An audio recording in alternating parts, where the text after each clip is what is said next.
accolé à Bruel, la Bruel-Fournet.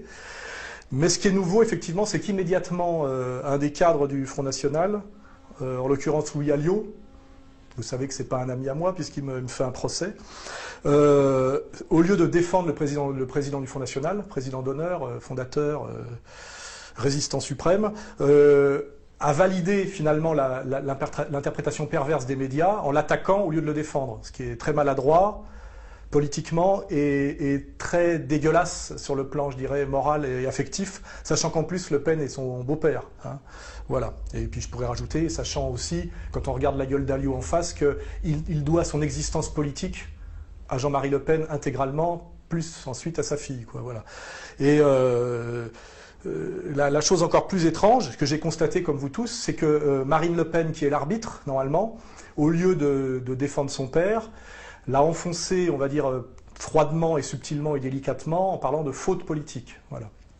Hein, et derrière, nous avons Maître Connard, par l'odeur alléchée, qui effectivement en a remis une couche, ce qui est d'autant plus dégueulasse que Collard s'est fait élire grâce au Front National alors qu'il n'en est même pas membre, et que chaque fois qu'il peut, il crache sur le mouvement qui le fait exister politiquement.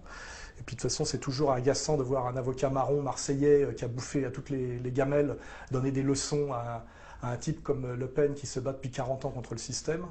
Donc voilà, tout ça a créé un climat un peu étrange.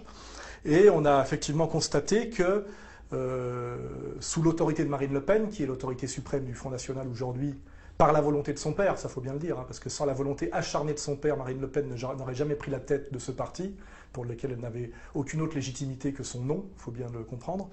Elle a décidé de supprimer son blog, c'est-à-dire finalement de faire taire son père, hein, en disant en gros, s'il veut s'exprimer, il s'exprime en dehors du front. Ce qui est une manière de lui dire, tu es vieux, papa, tu es un handicap pour nous, à cause effectivement des soupçons qui pèsent sur toi, qui s'appellent la diabolisation, même soupçons qui pèsent sur moi, sur Dieudonné, sur tous les dissidents authentiques, hein, c'est un label de dissidence authentique, ce soupçon d'antisémitisme permanent.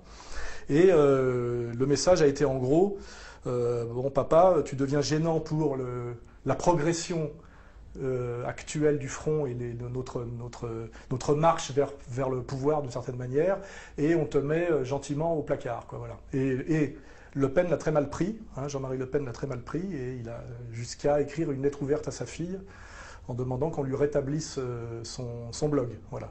Donc là, on est un peu dans quelque chose de déchirant. Hein.